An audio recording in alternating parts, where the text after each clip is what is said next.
Hello beautiful people, welcome once again to the part 2 video. So this is the gown after I was done, so I'm just ironing it. I've joined the sleeve and I've joined the side of the back and the front together. So this is how the boo gown is looking like.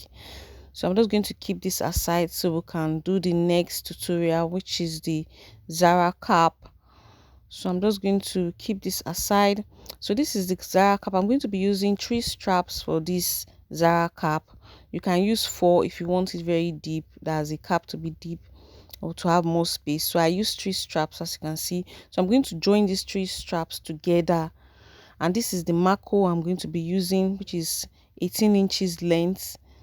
So I'm going to iron it. My asooke, after joining it together, I got 20 inches length by 27 inches length by 27 inches width. So they're almost the same thing. So this is the applique I'm going to be using. I'm not going to use the gold, I'll use the silver. So I'm going to iron this down so it will be smooth, and I'm going to find the midpoint of this asooke. So I'll fold into 2 like so I can find the midpoint, and also fold my Mako into 2 so I can also find the midpoint. So you can see it has a gator line which will guide me when I'm folding it. So this is the elastic I'm going to be using. So we have like an elastic band at the back so it can fit any edge shape. So I'm just going to use 3 inches elastic length, so I'll cut that into 2, so that's 3 inches. I'll keep that aside. So this is the Mako that I'm going to be using that will give it shape. So I'm just going to take my measurement also to be sure that I'm on the right part. I'll take the width measurement. I made the width to be 27, but the round head circumference of this client is 23. So I wanted more allowance to it. That's why I added more allowance to that. So this is the Mako. I'm going to be placing it at the wrong side, just as you can see me doing. Then I'll fold it by half an inch, then take it to the sewing machine and sew it straight down. So I'll put the Mako inside. I'll find the midpoint first of all. So after sewing it together, I can see I've sewn the Mako to the fabric, as you can see me doing. Now fold it into 2 like so. Then I'll take the round measurement of the client. The round measurement of this client is 23 inches. I'll divide 23 inches into 2. Then I'm going to place it like so and then mark. So I'll divide it by 2, just as you can see me doing in the video. Then I'll mark that down. I'll use my chalk to mark that down. I'll mark it till I get to the top of the cap. So I'm marking it so that when I'm sewing, I'll follow the exact mark on the fabric. So I'll divide it again into 2 so I can be sure that I'm on the right part, just to get the accurate head circumference, because sometimes this Mako used to come up. So I'm going to take it up and then mark. So I'll be inserting my elastic into this Mako. I'll make sure the elastic sits at the top of the Mako, but I can also it on top of the Mako because the Mako is stronger than the machine. It's going to break the needle. So I'll put it on top of the Mako, then use a pin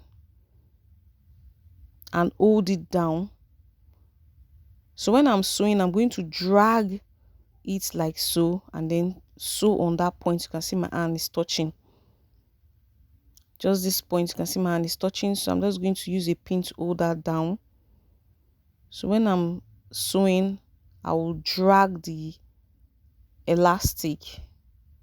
So I'll use my pin to hold this part down.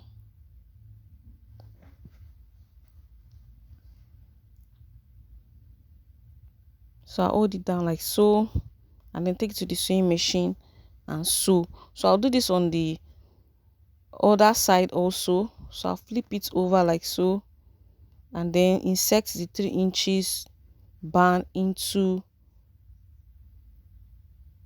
the cap. So it's going to sit on top of the Mako, but I'm not going to sew on the Mako. So this point you see my hand touching is where I'm going to use the pin to secure. Then I'll drag it when I'm sewing. I'll drag the two elastic when I'm sewing. So I'm just going to mark like so. So I'll go down from this top point by 5 inches. Then I'll just use my free hand to curve it. So when I'm sewing it, this is what I'm going to do. I'm just going to curve it like so when I'm sewing. You can see there is excess allowance already. So when I want to take to the sewing machine, I'll drag the two elastic. You can see I'll drag it like so when I want to sew, and then I'll follow that line that I've marked and curve it to the edge. So I'll drag the two elastic like so and then sew straight down. This will give it like elastic effect at the back, which can fit any head size. So I'm just going to drag it like so, take it to the sewing machine and do the sewing. Then after doing the sewing, I'm going to weave it. I'll weave the edge so it will look neat. Then I'll use my needle and thread and tack this point. So before doing all that, I'm going to pin it, then take it to the sewing machine and follow the mark that I've made. So after weaving and sewing, this is how it's going to look. And see, nice to use my needle and thread to tack the cap. So this tacking, I'm going to tack it very well to secure it. So after tacking, this is how it's going to look. So nice to create like a bow at the back that I'm going to attach at the back side. So it depends on how big you want the bow to be. If you want it very big, use one strap of the asooke with the length of 20 or 30 inches, fold it into two, and then you sew and fold. So this is the normal cap is looking. This is how it's going to look without the bow at the back. So to fix the bow, I use a smaller size of asooke, which was 16 inches. I folded it into two and it gave me this length of 10 inches. So I'm just going to use my free hand and just create like a bow design, just as you can see me doing. Then I'll use like a small strap to hold it in place. For the strap, I used 6 inches length and 2 inches width. Then I folded it the way you fold your normal bias.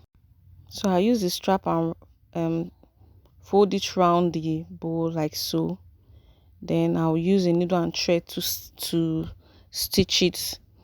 I'm just taking the measurements to explain better. 6 inches length and 2.5 inches width. Then I folded it just the way you fold your bias. So I'm going to wrap it like so, just as you can see me doing, and then I'm going to tack it. I'll tack it at the back of the Zara cap. So I'm just going to tack it like so at the back. So this part, you don't tack it where the elastic is. Make sure you tack it at the top, just as you can see me doing. Tack it at the top, tack it very well so it doesn't come off when the clients wear it. So this process or this part, you have to take your time when you are doing this part, when you are doing this tacking, because it's not easy, it's complicated. So after doing all that, this is how it's going to be. So nice for us to fix the applique. So I'm using the silver one. I'm just going to gum it with gum. After gumming it, you cannot just use gum only, you still tack it. So which is what I did in this video, which is what I was doing in this video. After gumming it, I tacked it round, tacked it very well, and tack it to be invisible or not too visible. The thread should not be visible. So after tacking, this is how it's looking. I was done. You can see how fine it came out. So guys, this is the end of this video. Thank you so much for watching. Please like and subscribe to my channel. God bless you guys as you do that.